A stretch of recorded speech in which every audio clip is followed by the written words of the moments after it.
All right. Welcome to the Resurrected Fitness Podcast, the second episode, and I am joined by Braden Morrow, the lifestyle mentor. Braden, could you tell us just a little bit about yourself, what you do, and just kind of your upbringing into training and the fitness industry? Absolutely. First off, thank you for having me on here. So, like you said, I'm Braden. I graduated from Texas A&M University of Commerce. Graduated there with my Bachelor of Science in Kinesiology and Sports Studies in spring of 2017. Been into fitness really, I would say, my entire life. Come from a really small town, so there's really nothing to do besides play sports, hunt and fish, or get in trouble. So I was involved in pretty much every sport. I graduated with like 45 people. First year out of high school, went to Howard Payne University, played a little bit of football. Wasn't really my calling, I didn't think. So started to slowly transition into fitness because I just love to prepare for sport. Just really love that. I really like to eat healthy too. Started following big name influencers like Lane Norton, Jeff Nippard, and just really started to dive off into the bodybuilding realm too. And technology pretty much knows us nowadays. So like on Instagram, I was following more bodybuilders, and that's what it was kind of feeding towards me. And did my first show my senior year right before I graduated. I was kind of one foot in, one foot in, one foot out with it. And during that time, I was also coaching people as well, just because if you're somebody who's established within like fitness and you pretty much live the lifestyle somewhat, people will ask you for advice. So I was coaching people for free. Started charging just a little bit. Yeah. Did that all the way up until now, just kind of like part time, I would say, just on the side, just because I loved it, right? And then I told you I worked a corporate job, so I out of college I went and worked with Enterprise Rent a Car. Went through the management training program there. I'm sure people listening, millennials, know about that. Some may work with the company, but it wasn't for me. And my heart was into this, and I just became so miserable with myself, with my career, just everything. Kind of hit like a low point in my life, hit rock bottom basically. And I was like, what do I have to lose here? So um, pretty much turned to God when I had nowhere else to run. And what do you know? Like here I am basically living my dream. Not basically, I am living the dream, very thankful for it. And so I coach primarily general population. That's what it started off as. Mm-hmm. And it's slowly transitioning to more advanced lifters and some competitors actually. So I would coach anybody, but my main niche of people is I would say millennials who a lot of them have former collegiate athlete background, Mm-hmm. or just any kind of sport experience. I got first responders, military, people who are simply looking to improve their body composition, learn how to eat properly, and just level up, I would say. And like I said, it's kind of evolving into competitors too, which I'm really excited about. So that's just a little bit about me. Um, Yeah. yeah, absolutely love what I do.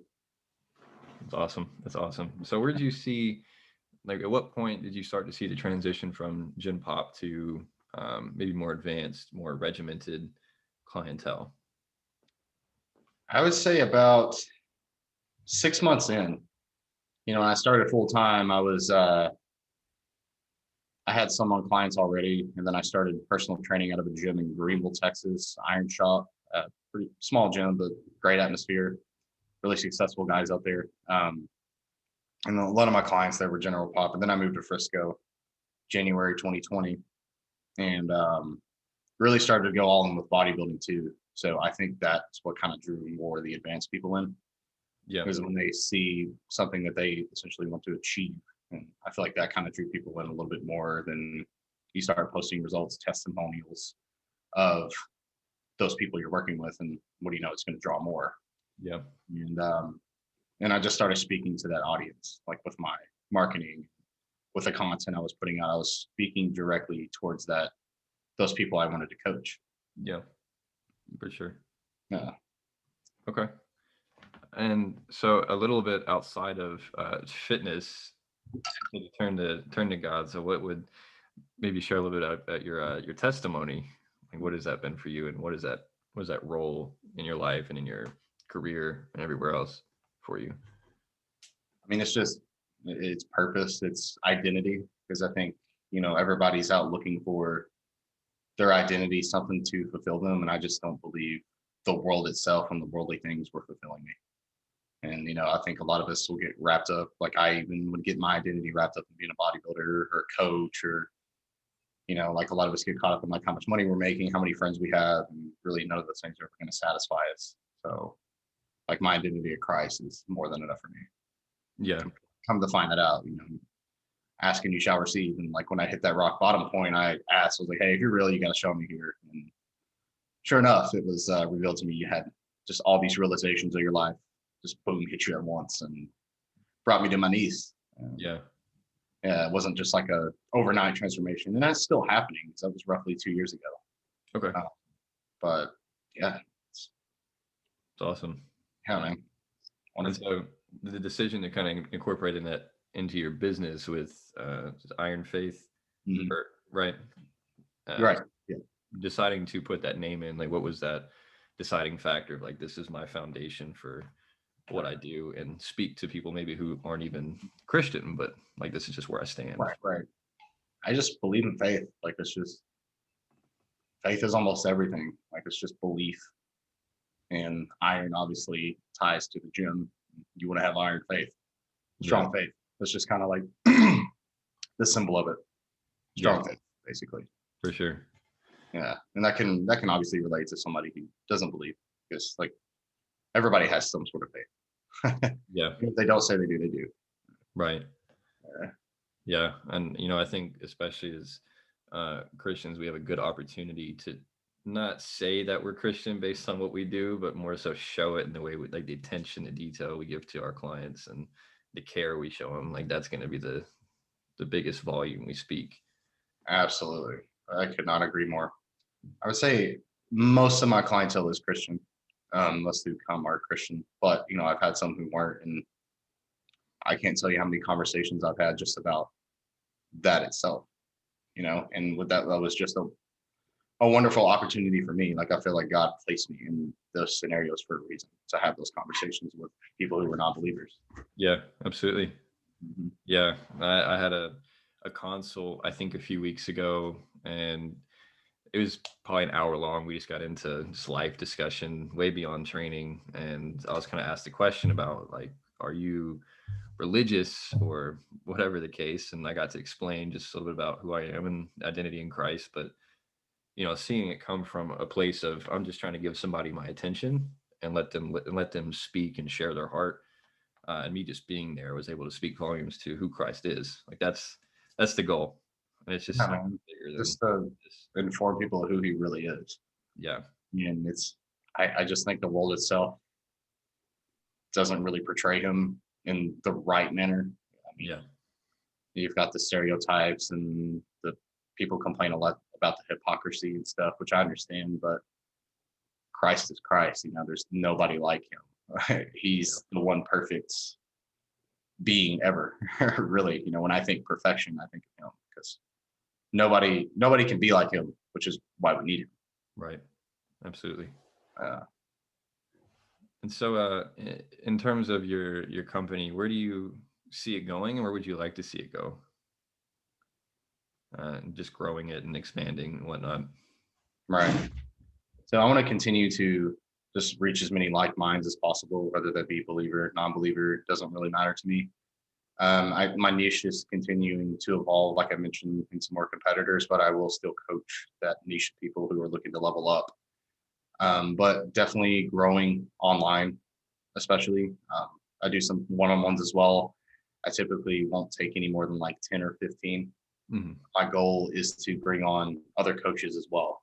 That way, when there's an overflow or clientele, I can have somebody to help as well. Basically, have them run their own business with respect to commission or whatever, just towards the brand. Right. That's where I kind of want to go, is towards having a team of other coaches, and thinking way ahead. So there's this wonderful woman in my life, right? And we've talked. Obviously, when you meet somebody, especially as a Christian and you're dating, you talk about marriage, because that's the whole point, right? Yeah.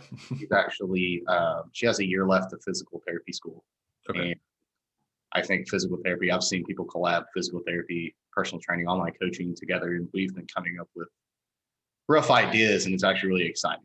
Um, I'm actually about to get her like a cupping kit and scraping tools and all that, so she can do Okay. more. Yeah. there's a lot of business for her right there. For sure. Bodybuilders especially are always looking for that type of stuff. But like we love investing in that. It's definitely worth it. Yeah. Uh, Yeah.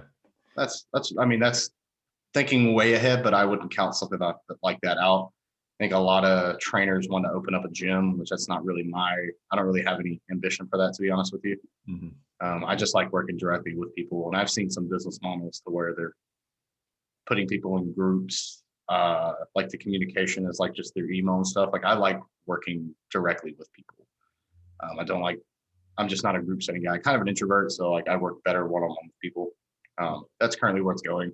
I have working one on one with people. We'll have consultations like on Zoom. You know, I get really into depth of what's going on, and even I mean I care about their personal life too, so I try to get to know them, Yeah. keep up with them on social media. Even if I'm not working with them, my goal is just to keep up with those people because those are the ones who I'm serving. Yeah, for sure. Yeah, I'd say that's a rough idea of like where I'm currently headed. Yeah, it's not bad at all. Oh, not at all, man. And so even kind of going off that, before Christ and then after, what did you see the biggest shift in you and how you approach relationships, not just with your girlfriend, but also like people, friends and clients and that kind of thing? Love, just plain and simple, man. Love, like love is always the answer. It's healing, it's truth. Just Yeah. approach people with love, man. You just the reward comes back around one way or the other. You know, like, Yeah. and like I mean, I do it because it brings joy to me, like serving other people Yeah. out of love. You know, as long as no matter what you're doing, because I know like as Christians, a lot of people are kind of like skeptical of running a business, trying to get too like caught up in the money and worldly things, which I totally understand. But it's like if you keep your intent behind what you're doing pure, you know, God's going to reward you. Hmm. I mean, Jesus talks a lot about money, right? Like how to look on it, like how to have a positive outlook on it, and money secondary. Right. If you take care of people around you, secondary. So I think with business especially, that's where my mindset shifted. I would say it kind of helped open that door of thought for me. Yeah. Because at first I was kind of like a little timid about it, like with business and stuff. But you know, having that transition and studying more about Jesus, and, you know, what he says about like how to serve people, it brought a little bit more peace to me with my business. Yeah. Yeah. So what about what you currently do keeps you like, what do you love about it the most? Like what keeps you fired up day to day? Interaction. What about the job? Seeing people improve, Yeah.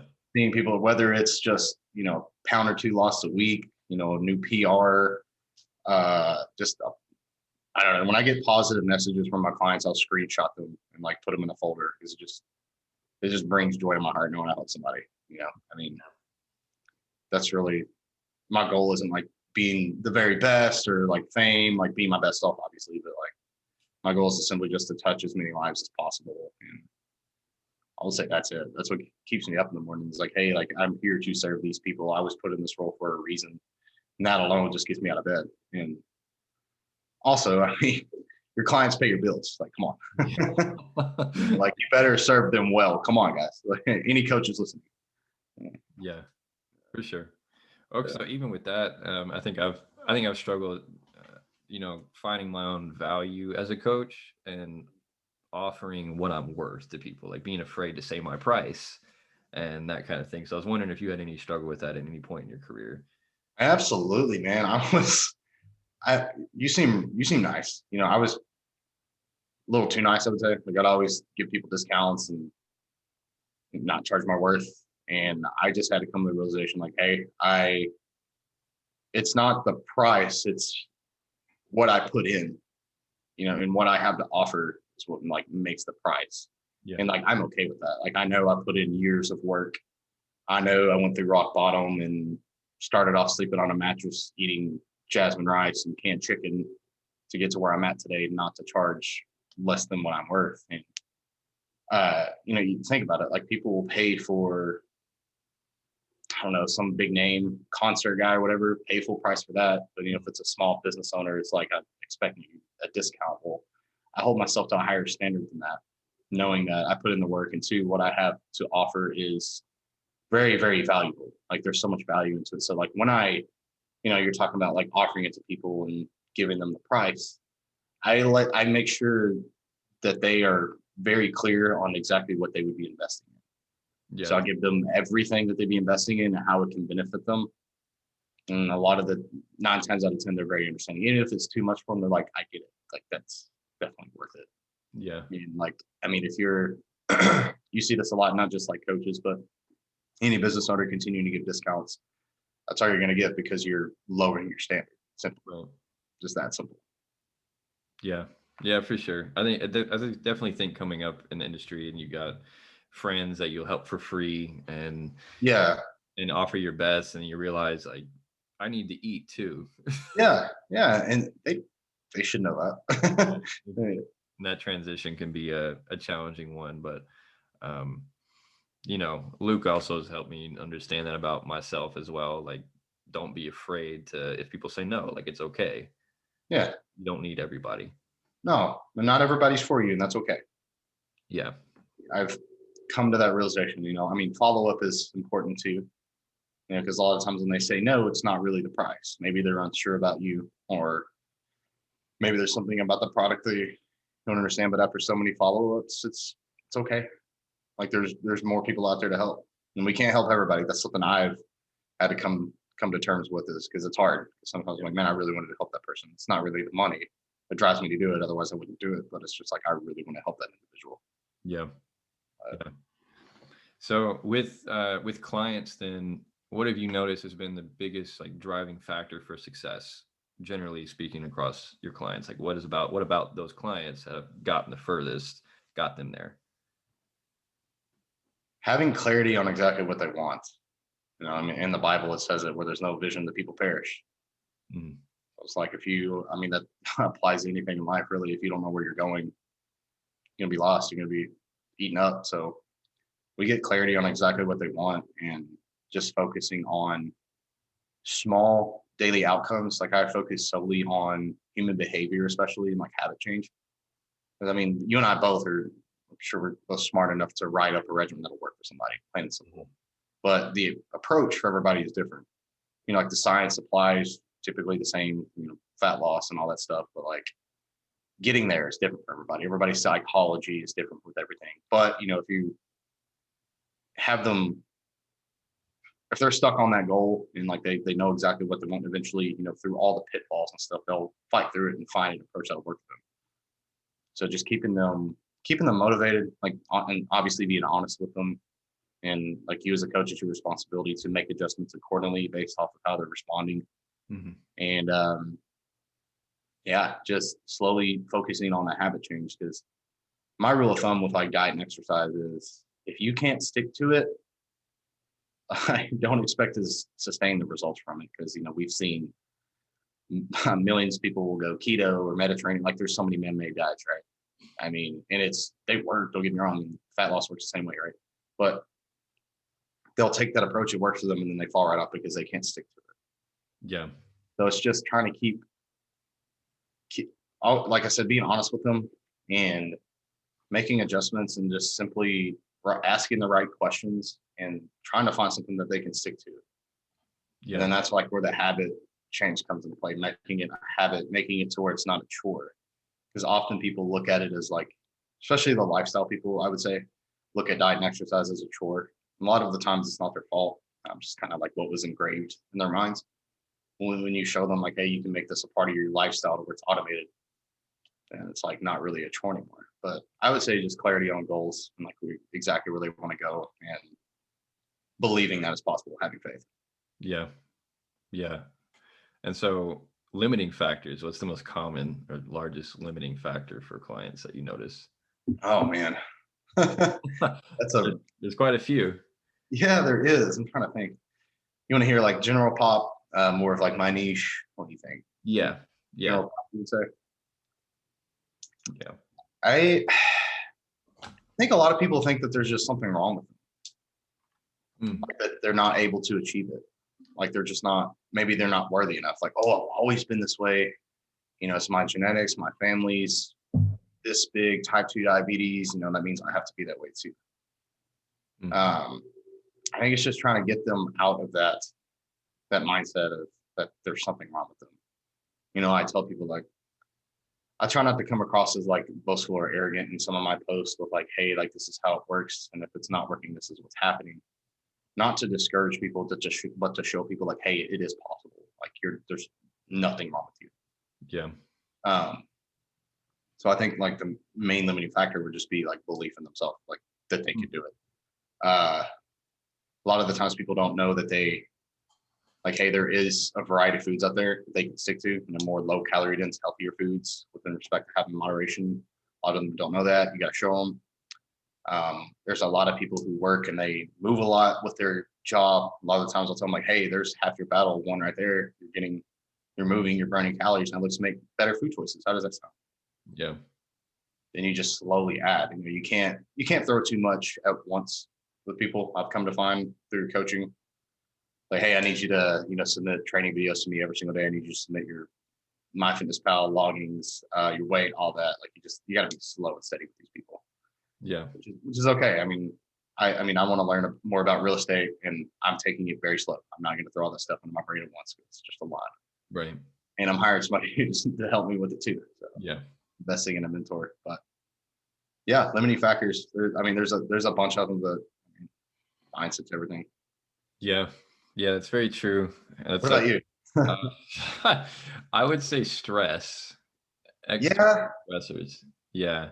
time too, like time management, I would say. Time management, I've come with cases people don't feel like they have any control over their time, or little things creep into their mind and it creates a negative outlook on themselves, Yes, and it's detrimental to the way they progress. yes. And I, with like you said, with the time and the stress, like as a coach, you become more than just a personal trainer, online coach. Like you're literally a lifestyle coach. That's why I'm a lifestyle mentor, because time management with this is key. And I believe if you can be regimented with diet and exercise, you can be regimented in other areas of life. Because most people that say it's the time, they're struggling with time management in other areas in their life too. Yeah, it's priority. Exactly, it's prioritization. I truly believe if you say, I'm not saying this is necessarily a bad thing, because a lot of times it's not a priority, but saying I don't have time declares this just isn't a priority to me, and Yeah. it's harsh, but hey, your health is not a priority to you. Like, you have like one body, right, to take care of. You don't get a second chance with it. Yeah. And I think the issue, we don't, I think as humans, we don't tend to care as much about stuff that we don't see the result of. Ah, yeah, As if, like, we toss a plastic bottle in the trash, but we don't see it in the ocean. yeah, It doesn't bother us. I like that. And so the small choices we make to eat this or that, then it adds up, and then we don't see it until we're completely overwhelmed Right, we're and not. panic. Yeah, we panic because we're not seeing the results immediately. And I'm not judging anybody, because that's common. We've been, especially like you and I, younger, we've been kind of conditioned to want stuff now.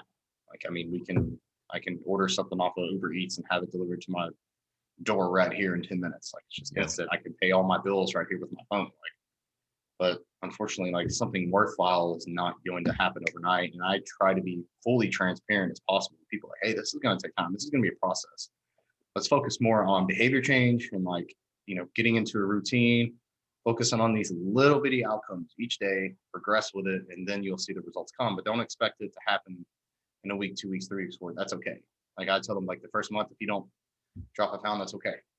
That's really okay. Sometimes it takes a minute to get things and getting, where the snowball effect comes into play. But yeah, you're right, and I think that just kind of goes back to people will be like, oh man, there's just something wrong with me. I'm just not capable of doing this. I'm not worthy enough. Yeah.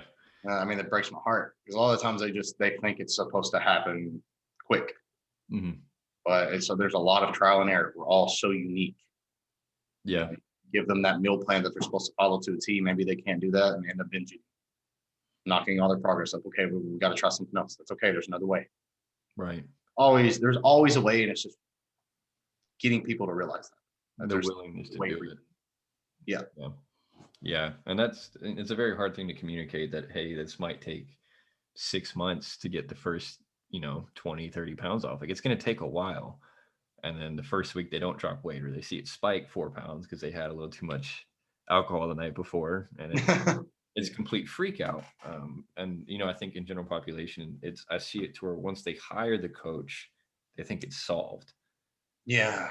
Not that they have to. It's because we don't really do a whole lot at the end of the day, like prescribing plans, giving some advice and some encouragement, but they still have to go make the daily decisions. Right. Right. It's still on them. We just are kind of there to say, like, did you do it? Exactly. We're there and like we're providing the guidance and the strategy behind it. It's just they have to adhere. Yeah. They're the ones that still have to put in the work. It's like, I mean, like your coach, he can't go dribble the basketball for you and shoot it for you. Yeah. Right. Yeah. And so, creating that adherence, like for yourself, when you've seen somebody who hasn't been able to be adherent, what do you do? What's your turn to? This is where I'm going first. First off, I'm just honest. I just ask them like, what's going on? Kindly, not in an accusing manner, but they know that they're not adhering. Like, and I just ask like, how can I help with this? Yeah. And that kind of like eases into it rather than coming out of like, hey, I know you're screwing up. Yeah. Just ask them like how I can help. A lot of the times it takes sitting down and talking about their goals and then talking about like what is their expected outcome with it. Like, okay, I want to drop 2 pounds a week. Okay, hey, this is what you got to do each day. Mm-hmm. Need you to hit your calorie goal by prioritizing whole foods, getting a protein, XYZ, hitting your step goal. And I need you to train this many times a week. Can you do that for me? Yeah. Keep it really simple. Obviously, there's a lot more into depth, but like that's like I just try to keep it really simple. Base level. Yeah. Yeah. Yeah. And I'm really type A when it comes to training and the details of things. I'm not type A on pretty much anything else in my life, but, creating that balance of like knowing people are doing great, but also having to give constructive criticism that for some Yeah. people can make or break them, when it's really not that intent. It's just I'm trying to help because I want to see you do great things, so I have to give feedback that you may not like. Right. And Right. that's been a tough balance, I think. I guess in my experience of communicating, like I'm actually really proud of you, but I think we can take it another step further. Yeah. It's how you say it too. Yeah. That's something I'm really working on is how I say things because it may not come across like as genuine. Yeah. and, Yeah. and then just everybody's different. There's some people I'm just dead honest with. Again, a lot of the former collegiate athletes, I can just be straight up. Oh yeah. That's what they want.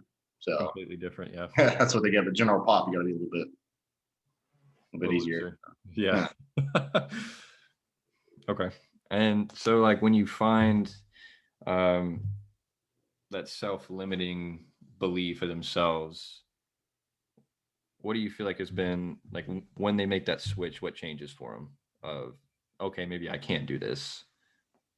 And how quick is that turnaround for you when you just notice people? To be honest, um, when you hear that more than once, a lot of the times you end up losing the client, and like that's been a really, really hard part of the job for me. Like, is it? I do a lot of self reflecting. Like, what did I do wrong? What could I have done to do better? But I still take that time to self reflect and try to see what I can do better as a mentor. But at the same time, like I can't do it for them. I do reinforce them that, hey, no, like it is possible, but you declaring that you can't do it, you're right. You can't do it just because you put it out there that way. Yeah. If you believe it to be true, it'll come to life. I mean, that's just how the world works with anything, not just fitness. Yeah. I say I can't grow my business, I'm not going to grow my business. If I say I can't lose 10 pounds, I can't lose 10 pounds. Mhm. You have to believe, you have to want it that bad. Yeah. And a lot of the times you can't make somebody want it. You can show them what's possible. You can show them what they need to do each day, how to do it, but you can't do it for them. And you can only say so much. And again, I reiterate, like, yes, it is possible. Like, I need you to do this. If not, we'll find another way. I think that's like the main thing I use. Like, that's my last resort is we can find another way for you. Yeah. Because a lot of the time I think people get fixated on I can't stick to this, and that's okay. And I let them know, like, hey, that's okay. We'll find we'll try something else. Yeah. See if you can stick to it. Try this for me. If not, we'll reevaluate again. Yeah. Yeah. And it's also hard, I try and I talked about it a little bit in my last podcast about I'm trying to communicate with clients of being emotionally attached to your why, like what's the big purpose behind what you're doing, but being disconnected to the means, the actual how, like letting that part go, like the 10,000 steps a day, workout 3 times a week, cardio a couple times a week. That's just how. It's nothing to do with your actual goal. Yes. Um, Yes. And having a strong why. Like, Very strong why. yes, because it really gets into like the emotional like desire for like what they want. You want to lose that 30 pounds, okay, why? I want to feel better about myself. Okay, why? I want to be able to take my shirt off at the beach. Why? I want to make my ex-girlfriend jealous. Like, I mean, everybody has some intent behind it. And if you like dig into that and you keep reminding them, like, a lot of the times they make that switch to I can do this now. Yeah. I want that so bad. I like to tell people to have some sort of end goal, like a timeline. Don't beat yourself up about it. Still enjoy the process, but like I tell a lot of people who just want to look at them, like think about how you want to look at the beach. When you're walking, along the coastline, like think about how you want to look. Or a lot of the times, you know, it can get really emotional. A lot of people are afraid of getting type 2 diabetes like their family. I'm like, hey, you don't want to pass this on to your kids, do you? Right. Like you want to end it right now. Like that's a strong why right there. And I mean, that's emotional, Yeah. life changing. And so, where do you find, how often, I guess, do you find people that are coming to you that aren't surrounded by people who support what they're doing or just don't get it? Very common, like more common than you would think. Hmm. Like I'm glad you brought that up. Like social pressure. That's like I just feel like anytime somebody is trying to make a change or improve in some area of their life, like you're gonna have naysayers. You're gonna have people who are pulling you down.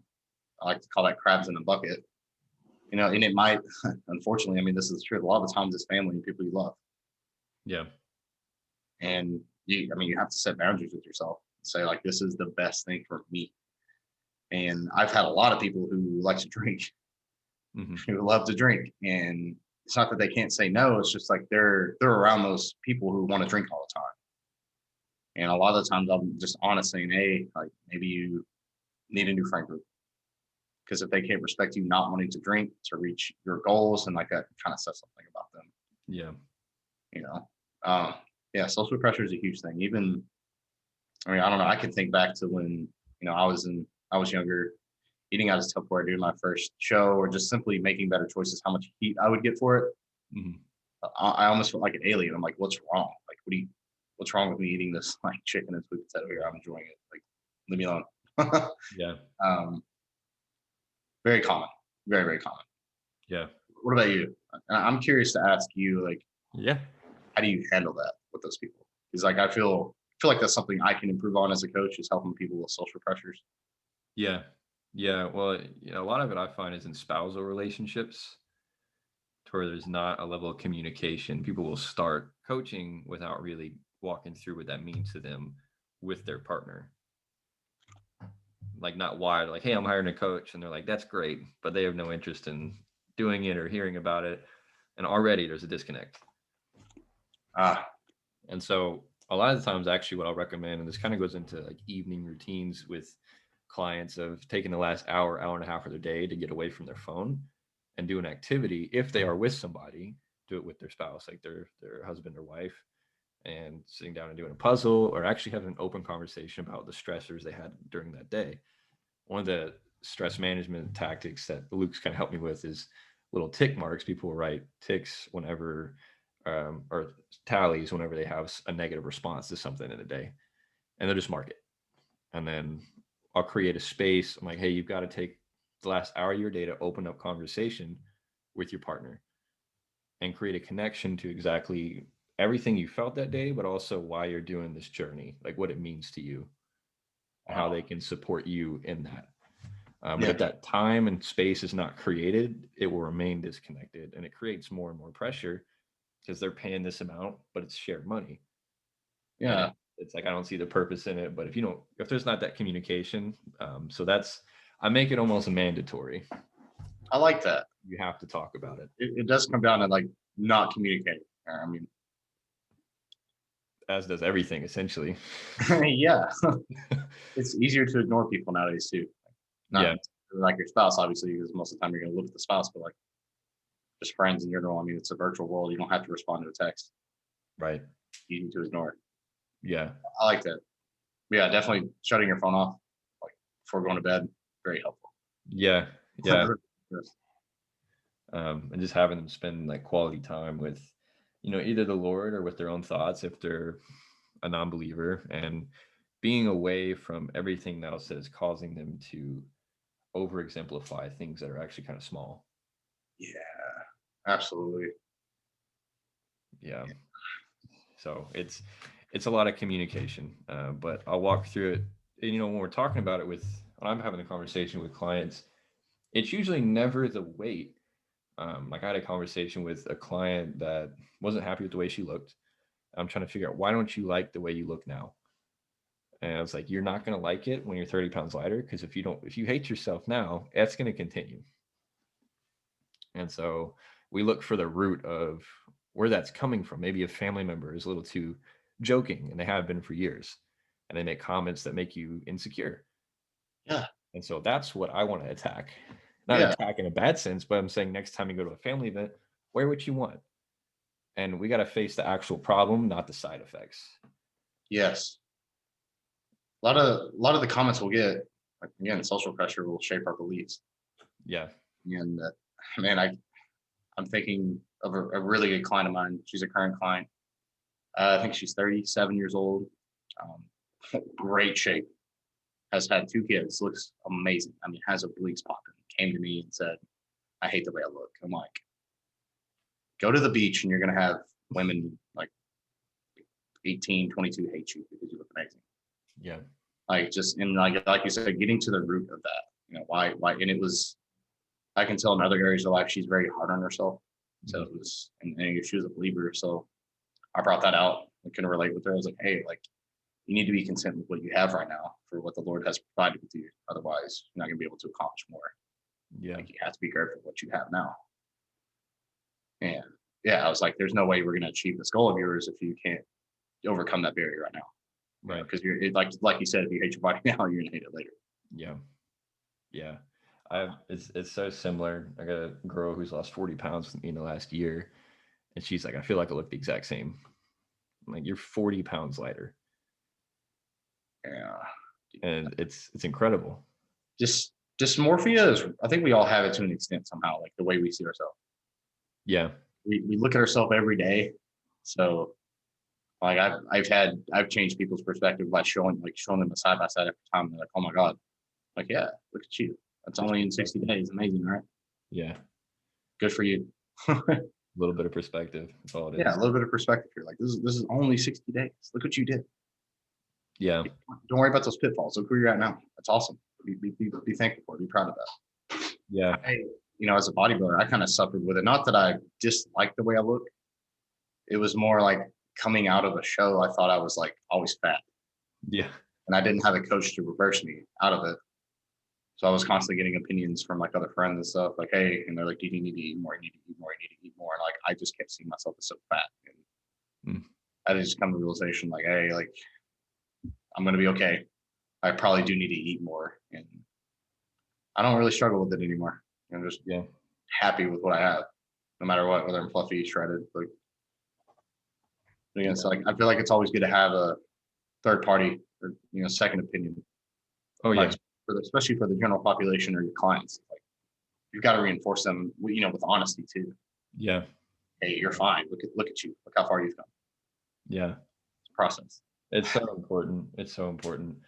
And just running into the people that can't see themselves outside of the lens of hate and negativity is it's detrimental. And I try and tell them, like, when they speak, I don't allow negative adjectives. I don't allow clients to say negative adjectives about themselves, because I'm like, your mind hears everything you're saying, Yep. even if you're joking. You're gonna call them out on it. Yeah.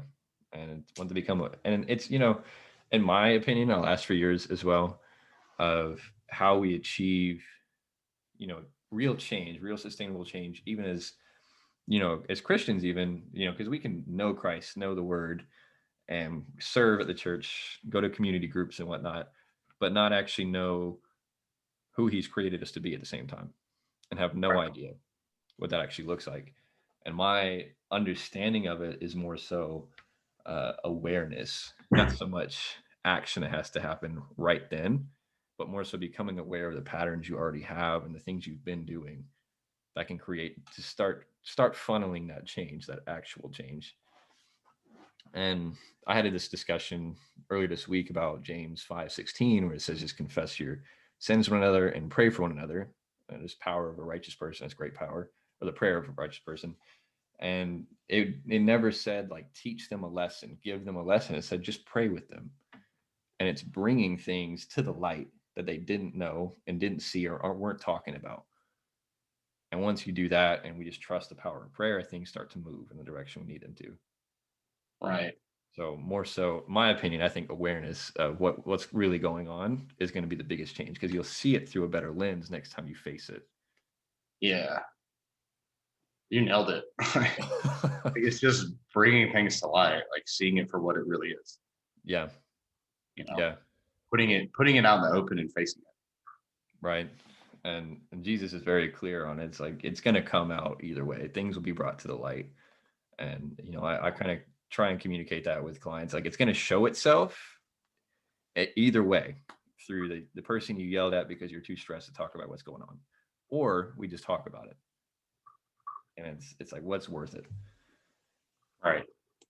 Um, yeah, I absolutely love the client psychology side of things. It's so different. And so, because we're far beyond just coaches and programs and whatnot, but the lens we're given through Christ to offer other people about themselves. I got clients that are envious of the other clients that repost on my story, but the client I repost on my story is insecure about his form. Mm-hmm. They don't know that. And just offering that perspective, like this is more so a reflection of how you feel about yourself, not anything they did. Right. It starts to be like, oh, next time they see it, it's like, actually, I don't know if I feel that way about him. Maybe that's coming from something that happened earlier today. Somebody made a comment to me. Just a different outlook on things when they're aware of it. Right. Right. So that's for me been the biggest thing when clients is creating awareness of what's going on. Yeah. Yeah. I mean, I can't really add on to that, dude. You nailed the hammer on that one. So I guess like stress mitigation, where do you find, like, do you have any go-to habits or things, like patterns you have somebody go through to be like, hey, this is how we need to mitigate stress? Yeah, I just think having a routine really helps. Just something simple, very simple, like morning and evening performance hacks. I share this with all of my clients, really, like just, and it doesn't have to be the exact same as mine because there's different approaches you can take. But no screen time first thing in the morning. I try not to touch my phone for 2 hours, sometimes three. I usually take a shower, even a cold shower sometimes, meditate, go for a walk, read, journal, gratitude, just spend some time to myself, prioritizing me Yeah. and putting good stuff into my brain, getting ready for the day. And same thing in the evening, like you said, putting your phone away, monitoring screen time, spending time with the Lord, and your own thoughts, prioritizing you, getting away from the virtual world, especially. Yeah. And like I don't think there's anything wrong with seeing a professional. I think that's something that's very like undervalued nowadays, is going to speak to a professional. I feel like that's a great investment to make nowadays, especially because think about it, like man doesn't have the problems they had back in the day, like food, shelter, survival. Now the battle is psychological and spiritual. So I think just going to talk to a professional is a great idea. Yeah. Even if you're not necessarily dealing with something, it's just good, like for somebody to, again, like further help create awareness for you. Yeah. Yeah. Yeah. I have a counselor myself that I go, Yeah. go and see. Yeah, man. There's nothing wrong with that. I'm actually, after this call, I'm gonna go see mine. I think it's just great to see to see somebody, a couple, even if it's just once a month or when you need it. Yeah. It's very, very useful. Yeah. Like I mean, mental health is not, I feel like we have more of a mental, I'm not discrediting COVID by any means, but like I feel like mental health, especially like there's a huge pandemic going on right now. I mean, yeah. it's quite obvious. And if you're listening to this, like what I'm saying is there's nothing wrong with going to get help. Yeah. A lot of you men especially, we think that we can like take it all on our own. Well, like that's okay. Like you Yeah. don't have to fight alone. So, men and women, but like I just think it's more common in men to think that, oh, I'm okay, like I don't need help, like I can do this on my own. Yeah, just stress management and just really just being routine, having hacks in play to keep you focused Yeah. on the vision you have set for your life, and getting help from seeking guidance from a professional. Yeah. Absolutely. Well, I think that's all the questions I got for now. I think we can go on and on and on. I'd love to keep talking. Yeah, we could. We can save that for another episode. Maybe I can join Oh, you. for sure, man. Absolutely. So Appreciate you having me on. pause this.